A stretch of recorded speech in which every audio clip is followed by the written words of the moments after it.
Good afternoon. Well, actually, no, it's not afternoon yet. It's morning, right? Good morning, everybody. All right, welcome to the panel for the AANHPI Education workshop. So, thank you all for coming today. I know many of you have traveled several hours to get here. So we'll try to be as lively as possible today, right in time for the lunch that we're all really waiting for. So without further ado, we're going to have the electeds introduce themselves. I mean, we all know who they are, but let's start with Senator John Liu. Some opening remarks. Good morning. This is a very, very important panel discussion. I'm not on the panel. These are great panelists. I came here actually just to listen. So I'm going to turn it over to our panelists. I just want to say that, look, curriculum build is very important because we're trying to teach Asian American history. Trying to not be invisible. Because it's part of that invisibility and the fact that people just don't know about our nearly 200-year history that allows them to victimize all of us. So I just want to say thank you. Thank you for being part of this historic summit. Thank you for being in this panel discussion. And then before I turn it over to the panel, I want to give a special shout out to Keith True.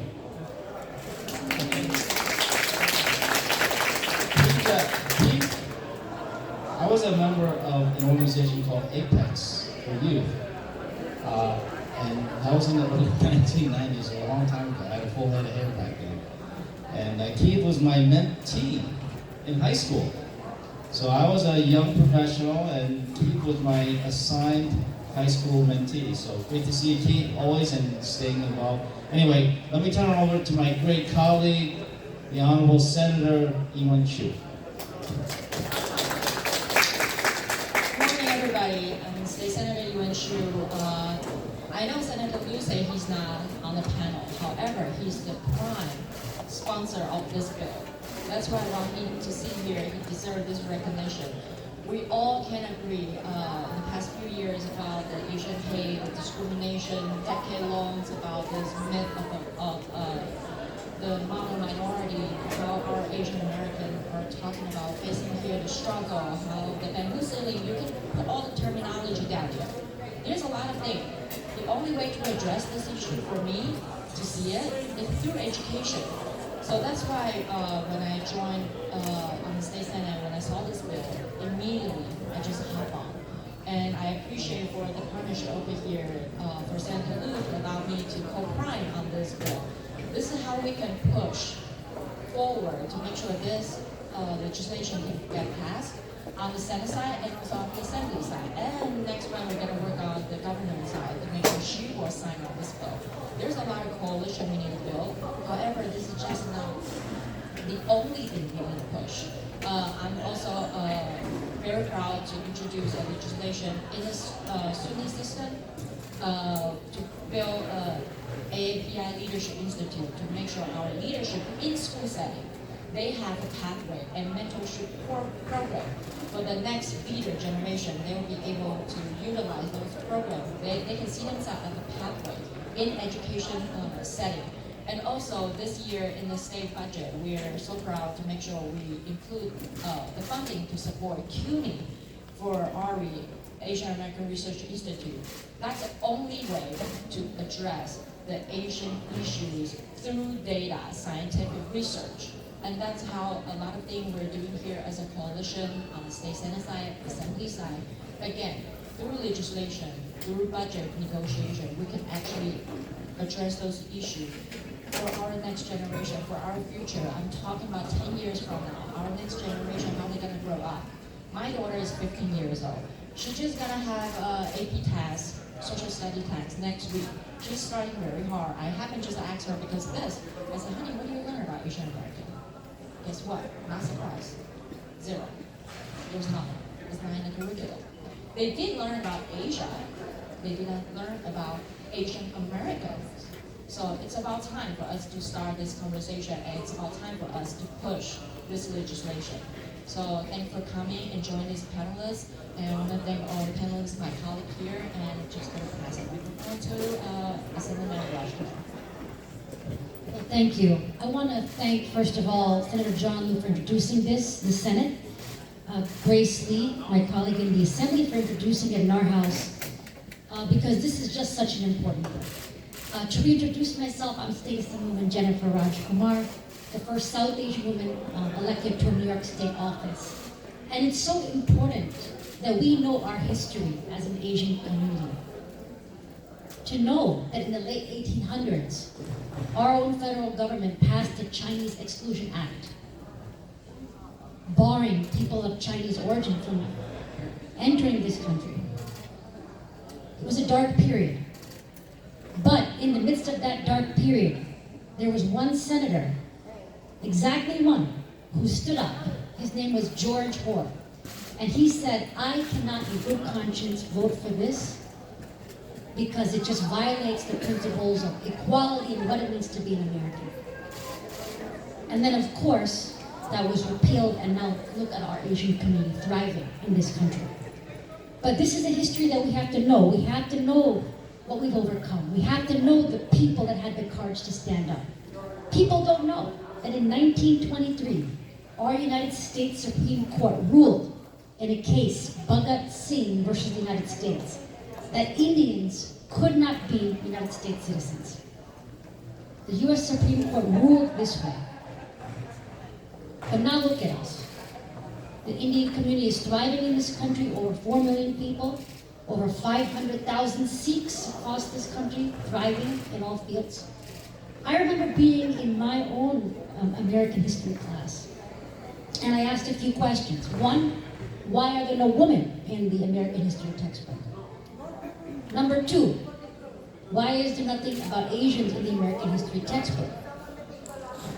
There was a small unit that included a unit on Hinduism, but it was wrong. Things that were said that were wrong. And I innocently raised my hand and I said, oh, I don't think that that's correct. And we moved on. But the next generation should have the full story. I feel so privileged that throughout my career, I decided to learn where the women are, where the Asians are in our history. And that gave me the inspiration to run myself and be a part of history. And to be a part of this living history that's here. And I remember, John, you probably forgot, but back in 2013, John Liu was running citywide. And I had the privilege of walking through Chinatown with him and seeing how he addressed all of the Chinese associations. That was history that I got to see. And I get to see history every day. I'm sorry to embarrass you, and Chen. But when I get to see this first Asian woman senator galvanizing the rooms every day, that's history. We're making history. And I just want to end by saying, don't forget what we did last session. We made Diwali school holiday in New York City. Nobody thought that was possible. We made Lunar New Year statewide school holiday. And don't forget the strategy we used. We stood together as one pan-Asian community. I went to bat for Lunar New Year. And the East Asian representatives of our caucus went to bat for Diwali. And our strength in numbers could not be overcome. So we can get it done, and now we can get this bill done. Thank you. Thank you, Jennifer. For those of you who don't know me, my name is Ed Braunstein. I'm an assembly member. I represent Northeast Queens. I represent the neighborhoods of Bayside, Douglaston, Little Neck, Floral Park, parts of Glen Oaks, and parts of Flushing. So if you know those neighborhoods, I represent a large Asian American community, and I appreciate the opportunity to participate in this first AAPI summit. I mean, Grace, I have to tell you, it's better than I thought it would be. The energy is incredible, and I just appreciate being able to participate. And on this panel, I think the keynote speech from Stefan Kim really set the stage for what we're talking about here, right? He walked us through his experience in childhood, And what he said towards the end was, I thought, instructive. He said a lot of the misperceptions are not based on hate, but it's a lack of education and it's a lack of knowledge.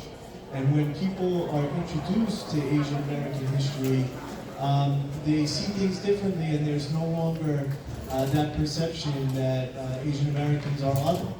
And that's unfortunately what we saw during the pandemic, was that people were treating Asian Americans like they weren't American, like they were different. And that's why I think this legislation that Senator Liu and Assemblymember Lee have introduced is so important.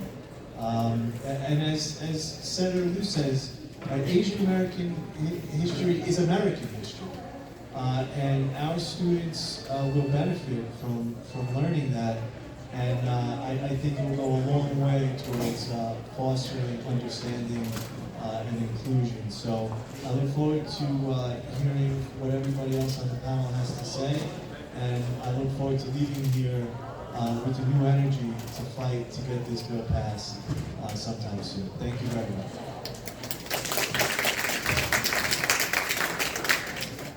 My name is Preya Krishna-Kennedy.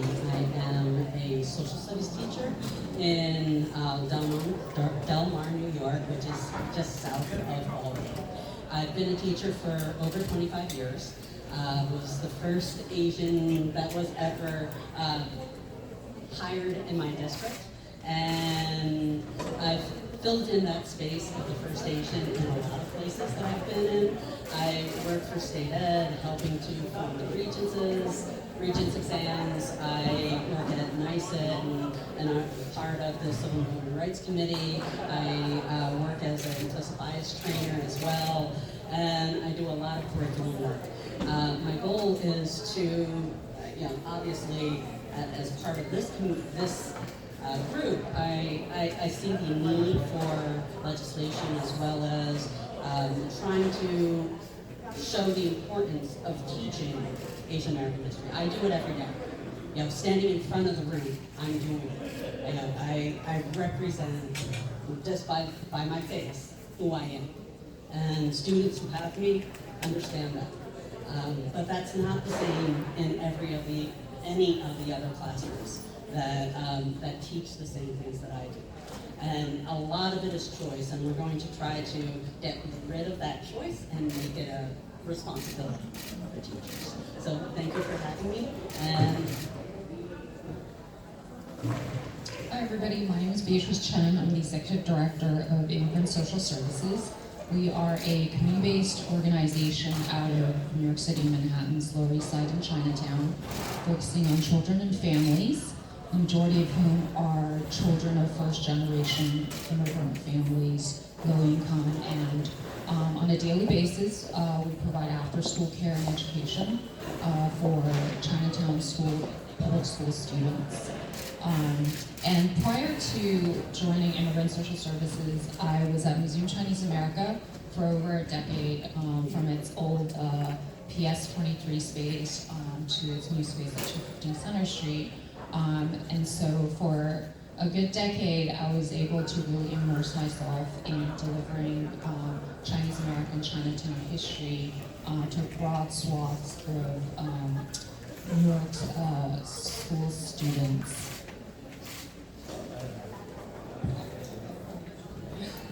Hi everyone, my name is Angela. I'm also with Immigrant Social Services, and we're also part of the Reach Student Committee, which has been such a wonderful journey. For me, my background is in Asian American Studies, so really excited to share a little bit about why this bill is so important for me as someone that really immersed myself and was able to have that education. All right, thank you everyone. And last but not least, myself, my name is Richard and I'm the Executive Director of Korean American Civic Empowerment. I'm a panelist here today, but also serving the duties of moderator. So let's talk about what AANHPI stands for. So it stands for Asian American, Native Hawaiian, and Pacific Islander.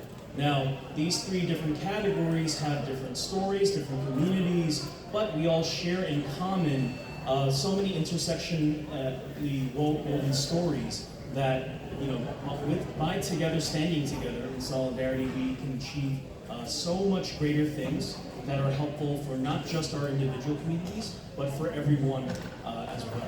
And so education being one of those things. When we say Asian American history is American history, right? We're saying part of that is saying that the American history that's in our, taught through our textbooks and our schools in the way that it is now, a lot of us view it as it's an incomplete story.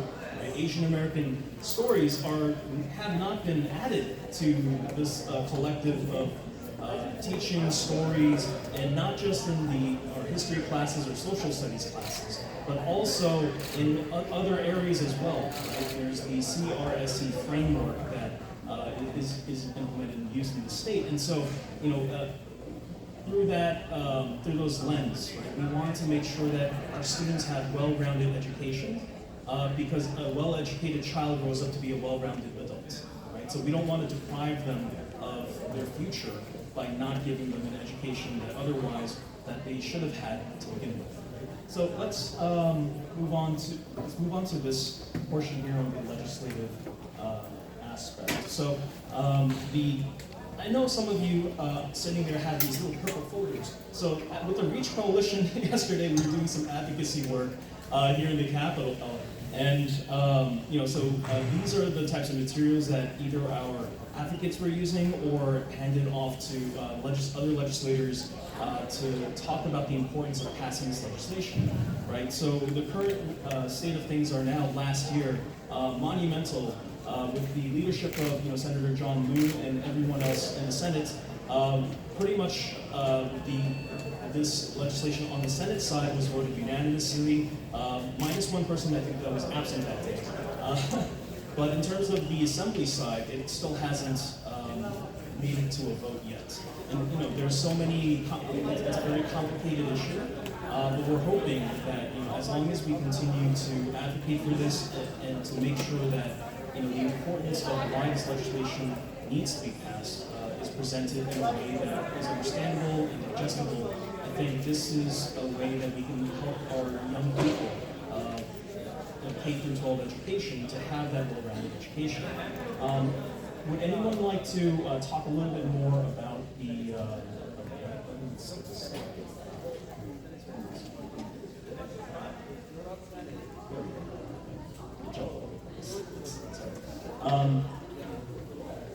Senator Liu or Senator Chu, could you talk a little bit more about any updates related to the current state of the legislation?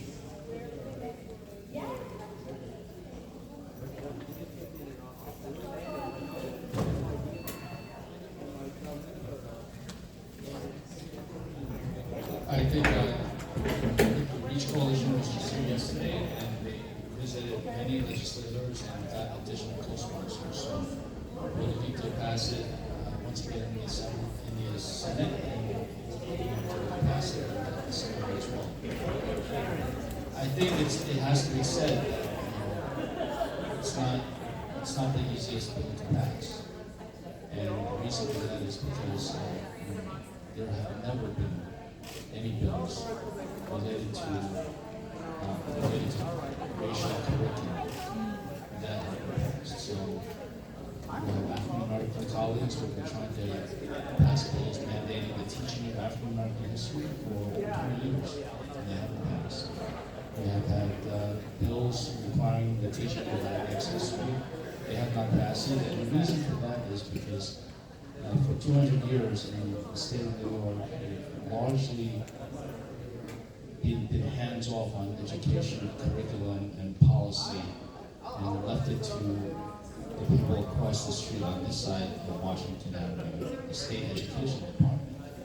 And they are run by a group of people called the regents, or the board of regents. And we try not to politicize these things too much, but in some cases we just feel that they're taking too much time, which is why we've introduced legislation. And so, there is some resistance. The state education department does not want us to pass legislation. Nonetheless, if they're not going to take action, then we're going to push ahead with our legislation. And so that is kind of the difficulty that we face here in Albany, to be quite honest. But, you know, a lot of times you propose legislation, even if it doesn't pass, it makes a big impact. So we proposed a legislation to require teaching of AANHPI history a few years ago. And even before the state mandate was legislated and signed into law, the city of New York has already begun its curriculum of teaching AANHPI history. Several other school districts in Long Island and in Westchester have done so as well. So, you know, we're looking for a statewide mandate, but even before a statewide mandate is actually legislated, which I know will be done, school districts can already start teaching AANHPI. And that, I think, the REACH Coalition has also been trying to reach out not only to the regions, but to more school districts around the state. So it's not a one magic bullet solution. It's something that we have to try everything we can to eradicate the ignorance about Asian Americans and therefore eradicate the hate and bigotry that is against us. Thanks.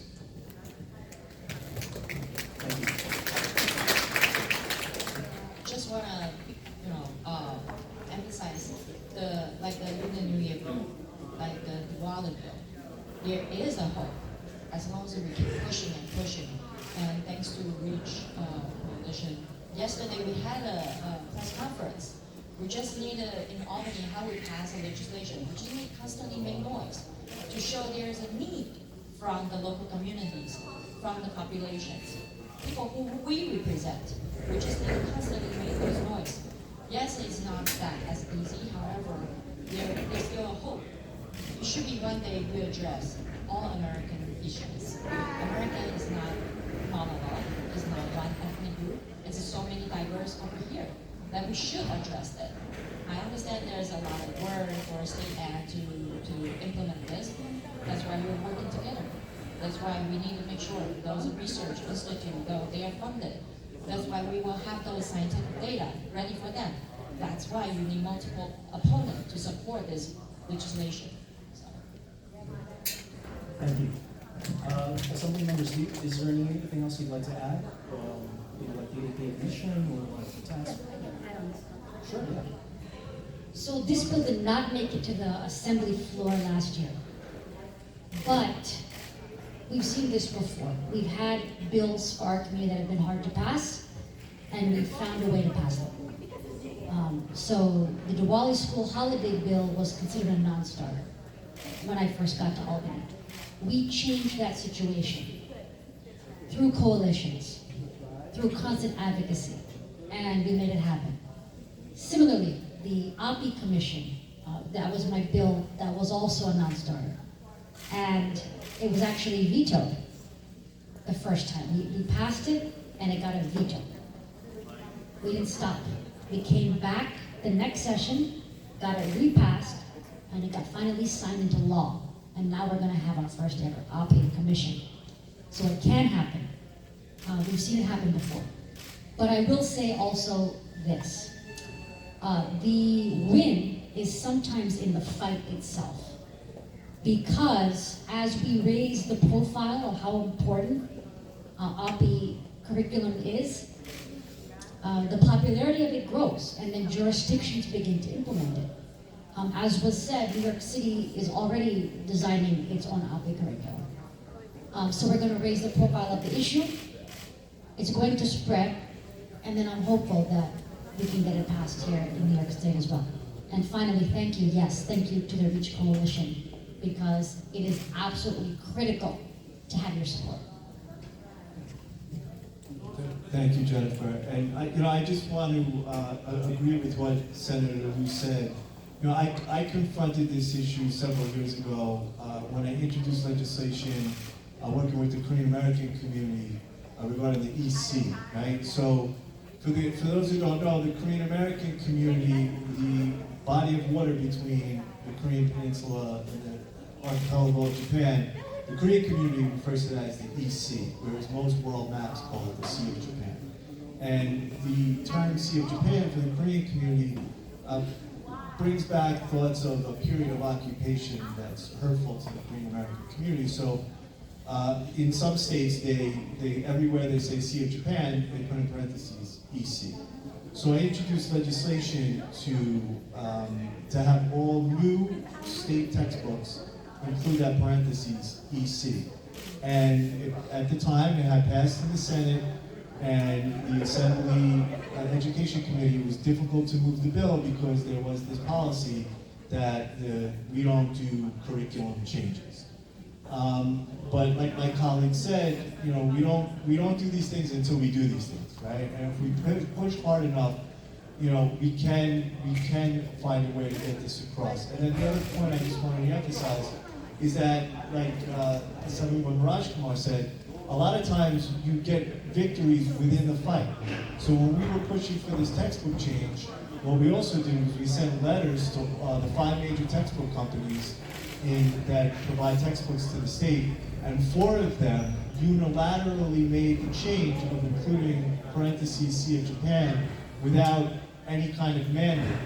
And also, the state education department, while they weren't willing to go forward with the mandated change, they issued guidance to all the school districts in the state, urging school districts that when the lesson is talking about that area of the world in East Asia, they should explain to students the dual naming of that sea, and also take the opportunity to explain the historical context behind why the term Sea of Japan is offensive to some communities.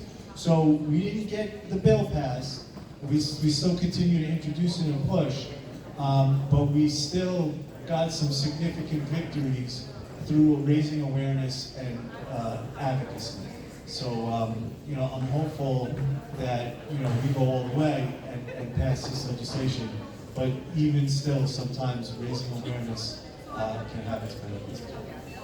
Thank you so much. All right, so let's move to the next thing. So the we have a time for Q&A at the end. So we're almost I'm keeping my eye on the clock.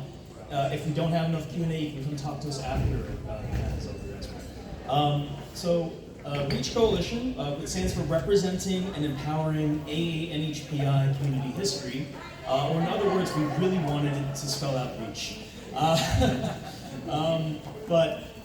You know, we have been advocating for this type of education individually from our own separate organizations for years, but we finally got together through the leadership of our co-leads that are not here today. They're here all day yesterday, you know, Bree and Kolsum from OCA and CACF respectively. Yeah.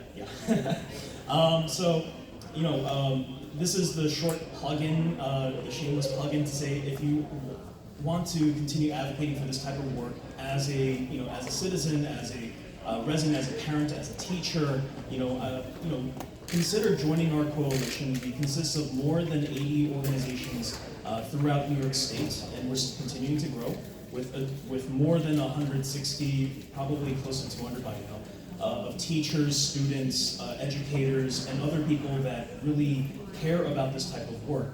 We were here just the other day, yesterday, roaming through the halls and trying to meet, set up meetings with other legislators that might be on the fence about the issue at hand.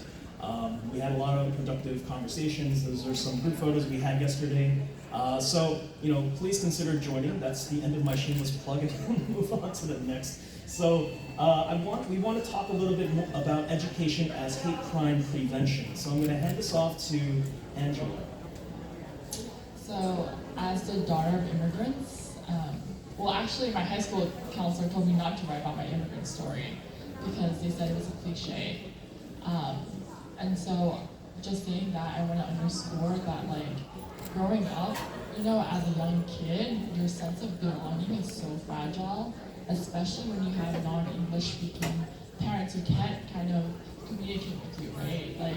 Why your sense of belonging, or can't have those conversations with you.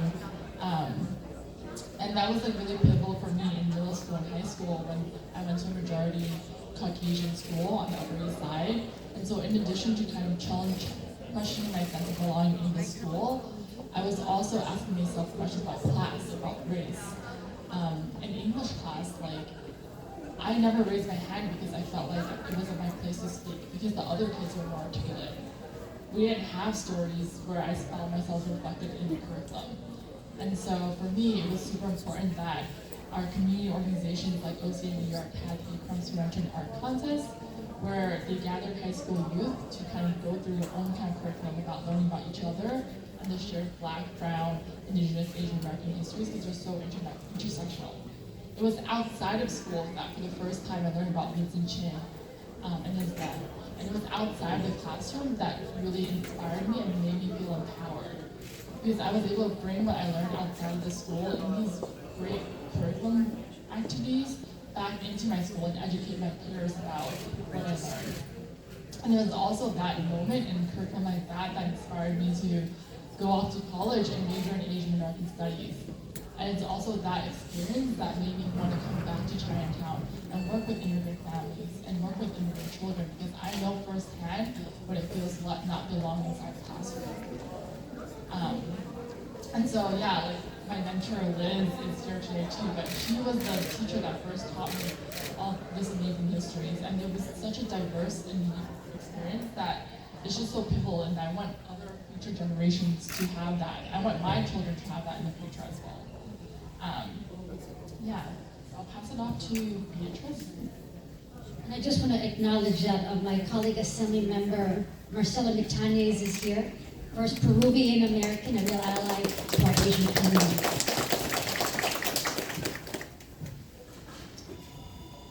Give me a show of hands. How many of you remember your childhood where there was a story that you were represented as an Asian American? Wow, really? Zero? What's the question again? An early childhood story that there was a character that looked like you.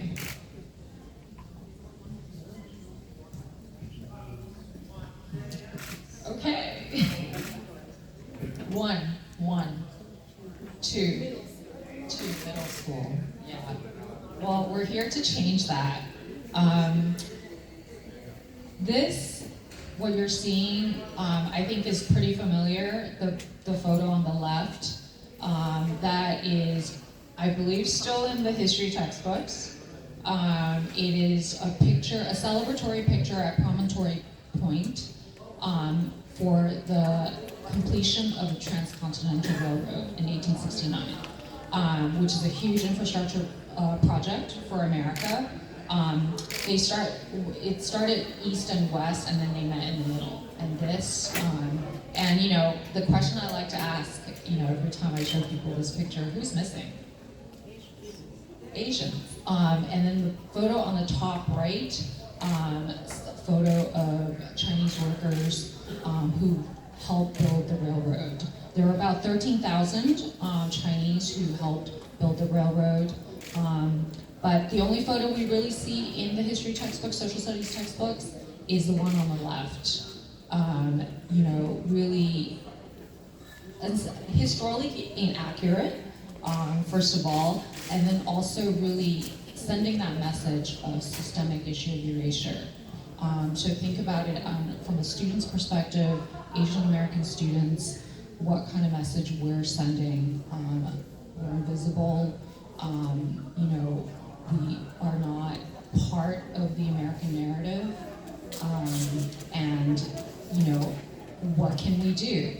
Corky Lee, the photographer, there's a book out about him because you see posters of that throughout the walk in here. What he did, he took action and he got descendants of the railroad workers and had reunions at Promontory Point and took photos. And so he did that for several years. And I think this, the railroad photo, which is part of the curriculum, a way to really present an Asian American centric viewpoint is really to tag on, and really contextualize that.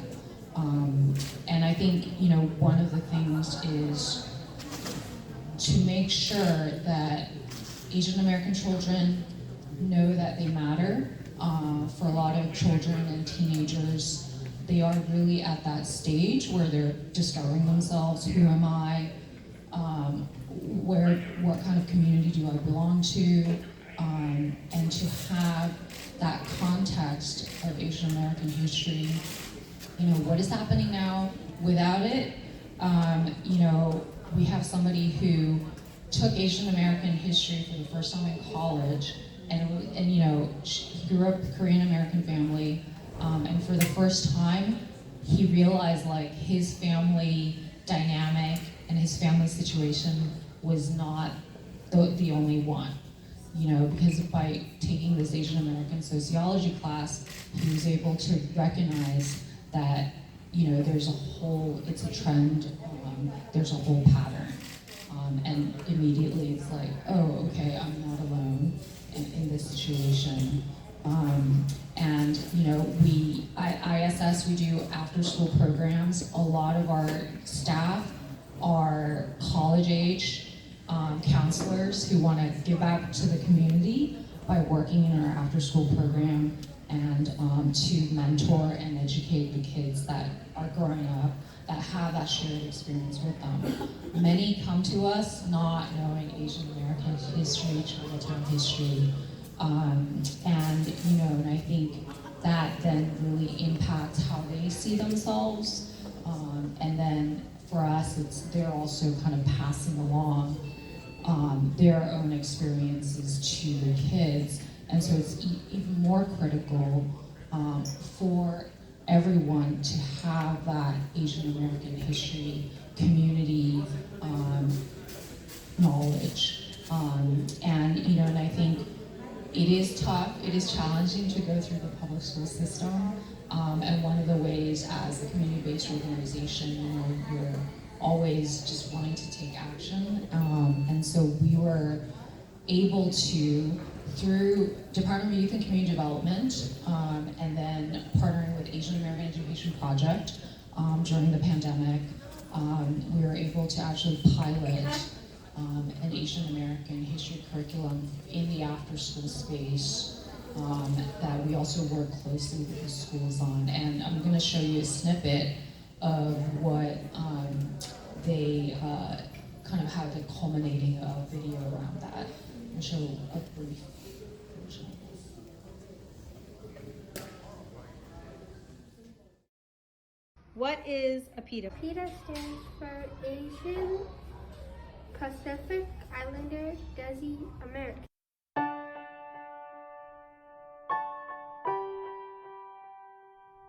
Do you identify with AAPI? Yes, Why? because I am Asian American. Yes. Why? Because my roots come from Asia, but then I was born in Americas. Yes, because even though if my parents are Asian and from China, it doesn't really mean that I'm not American. Imagine there's no countries. It isn't hard to do. Nothing to kill or die for. What is the model minority myth?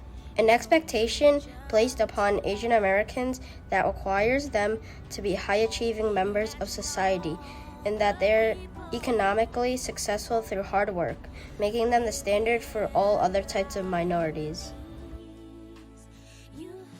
The model minority is smart, is likely a doctor, lawyer, or a successful business owner, is hard-working to fault, does not ask for handouts, is non-confrontational, is submissive, and most unimportantly, the model minority is always good at math. And the world will be as one. Another way of saying pi r squared is pi r2. Okay, that's the final thing, but I'm gonna give you guys your test results back from last week.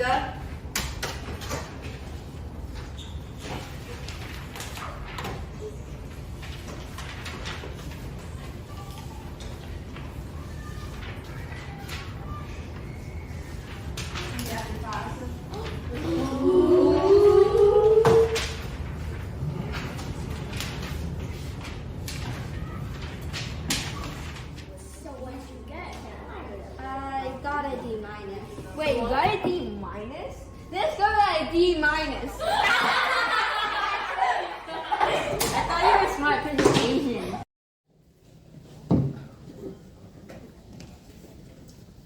They want to say what they want to say. And I also do want to point out that something, because we work in Chinatown, and it is a very different experience also in the sense that a lot of the kids that we serve, they're low-income immigrant parents who are working, some of them working out of state. Their whole life is really school and home, and many don't have that opportunity to even leave Chinatown. And so a lot of them actually, until they leave for college, they're surrounded by other Chinese immigrants. And I've had counselors who, I had one counselor who's from Arizona. She grew up being the only Asian in her community and then coming to Chinatown, and her experience is like really jarring for her. And so it is, very varied experiences. Especially in, I think, Chinatown, and then some of the first generation, there's also that sense of self-othering, which really is kind of conditioned to also do that through media, through the perception of Asian Americans, Asian New Yorkers. And so I think that really, highlights even more important, how to, every time, as an educator, you think about, is your lesson also coming from the Asian Americans' perspective, not just mainstream centric, and to be self-aware and to really think through that. And I think, we've been able to, through our work, from REACH, and then we're also supported by the New York State Office of Addiction and Support and Services, that really looks at-risk youth, and really from a prevention science perspective, how do we, reduce the risk factors and increase the protective factors to enable children and youth to thrive and be resilient, be able to cope with the stresses. And through all of this work, we've actually been able to collect more Asian American data. There is a huge gap in Asian American data. And so, this is an example of some of our findings. We did a survey, and, I think identity is so wrapped up in the choices that you make, the people that you choose to hang out with, and that really influences students and youth to make, when they decide on things, what they do, the information that they get. And I think for a lot of high schoolers who we interviewed, and you see the data on this chart, that sense of belonging, and this is really from post-pandemic, a couple of years of remote learning, and then all of them digital natives, and I think I think at the core, we are really, as humans, we're really all looking for a sense of belonging. And so a lot of things, the violence, the hatred, the bullying, there is rooted somewhere, in that sense. And I think Asian American history and being able to know your history, even though it's been, reduced in visibility, and this is really the time. And we are really serving children, and that's really why we're doing this, for students, for the next generation, for the future generations. Thank you. What I also want to uplift is for the after-school program curriculum, it was taught by a non-AANHPI counselor, and through her experience of teaching the curriculum to her majority Asian American classroom, she felt a stronger sense of connection to her children, which is super incredible because it's both ways, right? Both the educator and the students are both learning about each other. And some of the kids even asked to be switched into the classroom to learn the curriculum. even though they're very hesitant in the beginning because it was either this or ping pong, and I think most of them prefer ping pong. But Teenagers. yeah, and we'll just wrap it up with like underscoring that. Think about how incredible the impact that our out-of-school, after-school curriculum has had on our children. And if you can underscore that impact, think about how much more of an impact we can make when the curriculum is in K-12 public schools. So that's a great segue to a teacher's perspective, and all of us. All right. So I have been a teacher for a very, very long time, and have worked in terms of curriculum and things like that. And it's absolutely AAPI history, NHPI history is very marginalized in the curriculums. When we think about American history curriculum, it really is only in 3 places that are seen in the Board of Regents and what they tell us to teach. So it includes the Transcontinental Railroad, it includes the Chinese Exclusion Act, and it includes Japanese American internment. However, there's so many other places that can create a full story of who we are as a nation, especially like in a district like mine where the largest minority group of people, I teach in a suburban Albany district, is Asian, categorized as Asian. It is incredibly important because my students and the students that are in my high school just have never had the experience of learning by themselves, about themselves. The first time I had was, and I was blown away about it. I took Chinese studies as one of my minors because there wasn't an Indian studies made in my college. And I felt an affinity. I felt like, oh, these people are very similar. And the stories that I've heard are really, really similar. So that's one of the reasons why I studied it. But I was lucky to have an Indian American teacher.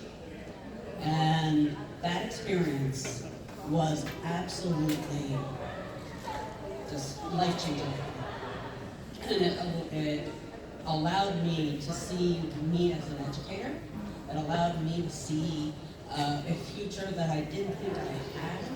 It was something that was just incredibly pivotal for me. My daughters, who are in college, my younger daughter is going to have that experience, and I'm so excited. She just picked out a class, and she has an Indian professor, and I'm so excited because she's never had that experience. And so one of the things that I do want to say is that there has to be advocacy, and we do have like programs in NYS for Take a Look at Teaching and to try to target people to come into the profession. It is not widespread to have Asian teachers, Asian American teachers. It should be. And for us to be in the classroom, for us to be the ones that are telling the stories is incredibly important. However, through advocacy groups, through professional developments, I took a National Endowment of the Humanities at MOCA several years ago with Chen, and those experiences as a teacher will allow us to bring those stories into the classroom.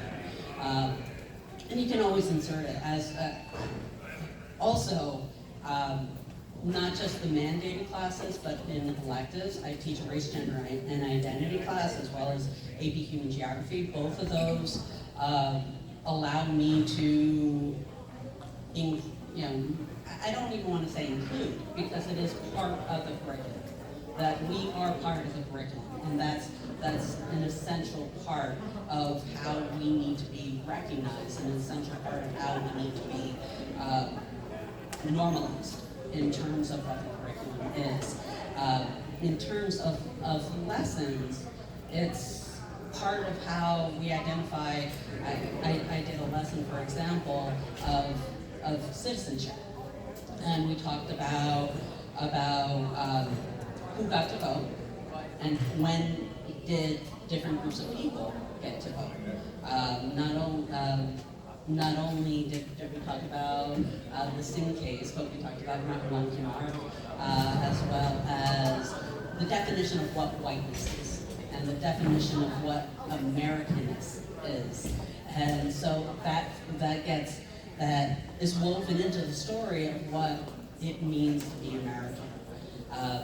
As part of the unit, I also took the Chinese Exclusion Act, and do you know what blackout poetry is? So we took the act itself, and then blacked out the parts that were negative, that were the things that we didn't like about it, and we created a positive to talk about, like, how do we remediate, how do we create inclusion instead of exclusion. So it really is about giving voice and creating the place for those stories. I also think that part of it is to teach teachers that Asian American history is American history, and that it needs to be included. I do that as part of my work for NYS, where I am an implicit bias trainer, and we do, when I train, we talk about the model minority myth. We talk about how it was actually created to counter the Black Power movement, and to say, well, these are good immigrants, these are good non-white people, these are not good non-white people, and to counter it. And then we talk about the kind of, I'm going to hold it this way. We talk about how all the different groups are marginalized, and how we all fall under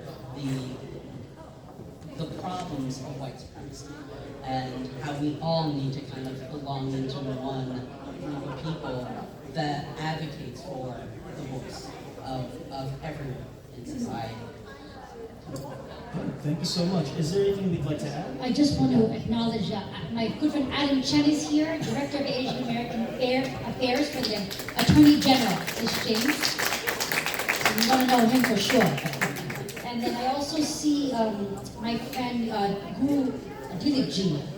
Guru Dilipji is here. He's doing the first ever Yoga Day here at the Capitol.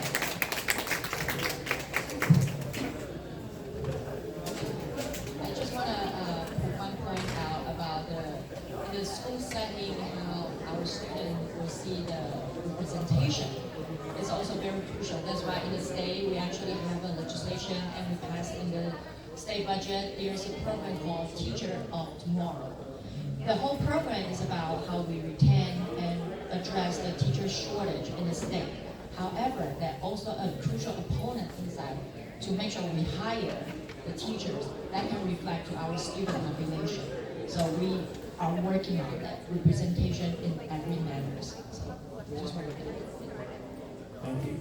I just want to say thank you, by the way. A lot of your remarks really resonated with me, and were a big part of my journey as well. So thank you. I am keeping my eye on the clock, so we're running really low on time. I know you had a question, so we'll do two questions, okay? First there, and then over here. So that's a Q&A session. Yes? Hi, I'm Christine from Makersville, New York, and thank you everyone for your leadership and representation. And Preya, really, like 25 years, that's amazing. I was a teacher for 9 years, elementary school, 3rd to 4th grade, and it's so important, and I love that you pointed out that Asian American history needs to be in our school curriculum because it is American history. So I want to ask the representatives, why are we only doing a bill for our curriculum? Why can't we, I mean, I love that you all want to go to bat for us. So why not actually go for a mandate, try to require it in our schools? Because in New York City, yes, they rolled out a curriculum, but it's not actually being used by most of the schools. I know that my coworkers have never seen the book. I know that my daughter's school teachers have not actually looked at it yet. So for us to actually be able to get a requirement, that would give more schools the push to actually start implementing Asian American history. And yes, we're going to keep doing the grassroots work, like get into all the schools, talk to all the teachers and parents. But if we have a bill that says Asian American history is mandated to be in our schools, then we have even more ground to stand on so that we can say, this needs to be done. So why aren't we pushing for that? Let's go for the goal. And, that's why I just wanted to say, if you need us to make noise, we're out here, we're ready to make the noise, but we need that bill also to say, we want a mandate.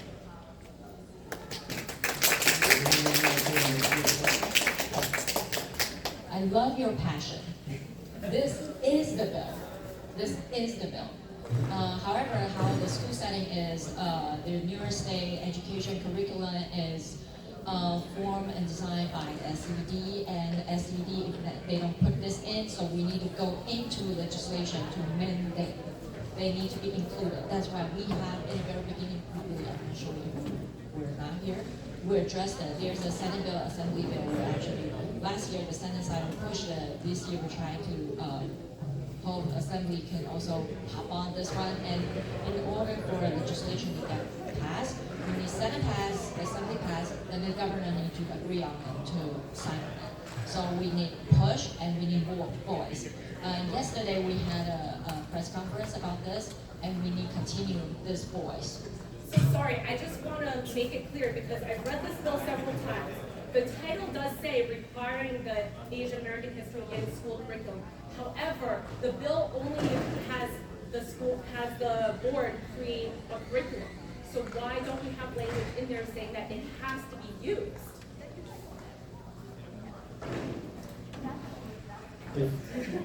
I can answer that, but unless you guys want to answer it. I'll just say as well, I love your passion. I applaud you. I think you make a very, very good point. I think that this is one step, the current bill, and I think what you're saying is very worthy of consideration. So I'm going to get your information, and let's work on this. Thank you. And just to follow up with that, because I know we've had conversations before. The current state of the bill is the amended version, but if you look at the bill history, the one that the assembly members and the senators that are here on this panel, John Liu, Grace Lee, all of them were pushing for, the version right before did have a teaching mandate in there. It's through several days of negotiating that the language had to have been changed in order to get some support. But that doesn't mean, just because it gets passed doesn't mean that that's where our advocacy ends. It's only just the beginning. So even if the version that is right now does get passed, there's still more advocacy work to have a mandate to teach the curriculum. Because I was having so many conversations with assembly members yesterday, trying to see if we can get them on to support the bill, right? Because they never had a chance to vote on it, so we're not sure where they stand on it. So some of them did raise the exact same issue you're saying. They're like, well, this bill only mandates the creation, but it doesn't do the teaching. So my follow-up question is, then would you support the mandate to teach, right? It does help us to open up that line of dialogue. Of course, most of these meetings, they go, we'll think about it, do you have any papers, and then we'll have to follow up with those conversations. But what you're saying is very important, right? We do need that mandate in there if we actually want this to be implemented.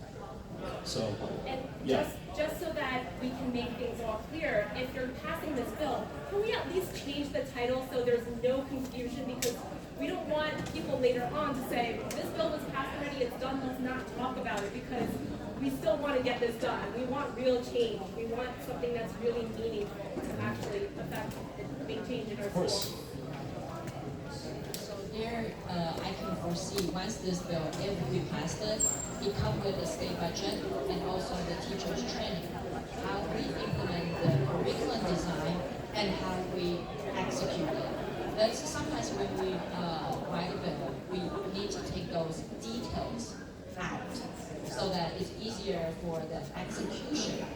Could be SED, could be waiting for more data. That's why we have other opponent mechanism to support the data. For them, the execution part, it's easier for them because when we pass the law, that's the law. So for those executive agencies, sometimes it's harder for them to actually execute it. I'm not sure if that's the background. We need to take it out from a prior version. However, it does come with those mechanisms and extra resources. So I agree with you. It has to be mandated. It has to be taught. That's the whole point. But this bill start a conversation. All right, curriculum is here. What else you need? You need resource? Let's pass a budget. What else you need? You need a training. You need to hire more teachers. We need to get more resources. There's a lot of components. Come with that to make it. It's a complex program. So it's step one, but not the last one. It's first one. Okay, and last question? My name is Liz O'Dell. I teach at Columbia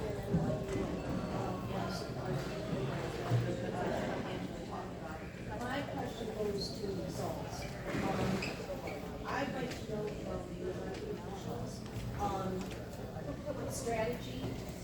Is it possible realistically to get this bill passed if you don't have African and Latino elected officials support behind it?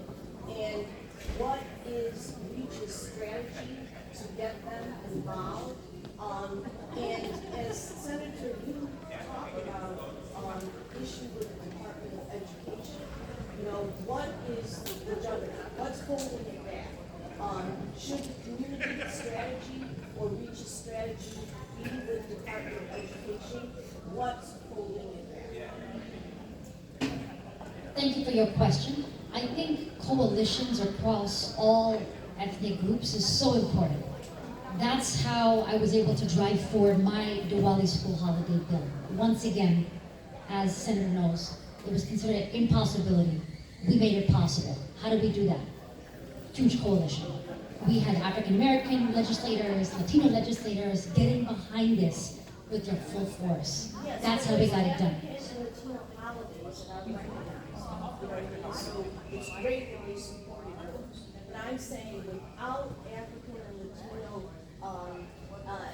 required history teaching, will they join on? And is the strategy to get them to join you? And what about the strategy to focus on the Department of Education? Yes, I appreciate the question. And yes, it was amazing that we got so many people behind the holiday, because once again, it was considered impossible.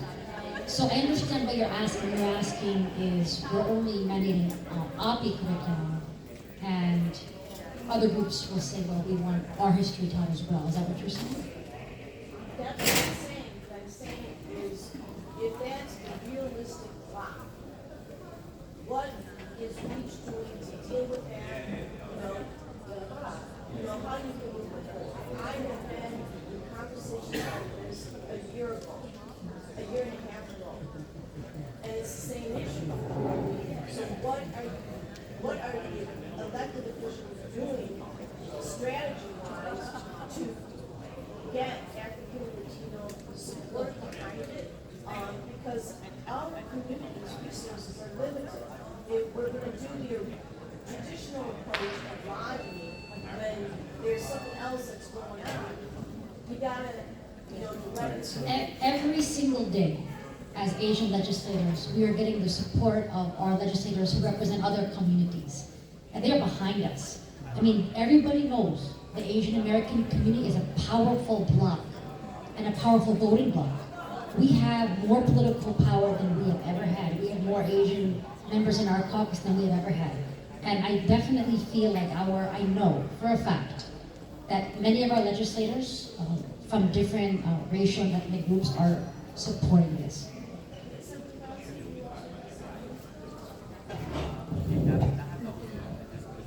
I think this is really a question for the bill sponsors, but you raise a very valid point, and I understand exactly where you're coming from. And I'd have to ask Senator Wu and Senator Lee if there's some kind of strategy for eventually to include everybody, right? Because Senator Wu said the concern is that there was other groups that have been pushing for their own history to be taught. And as you know, it's difficult to do one group and not the other.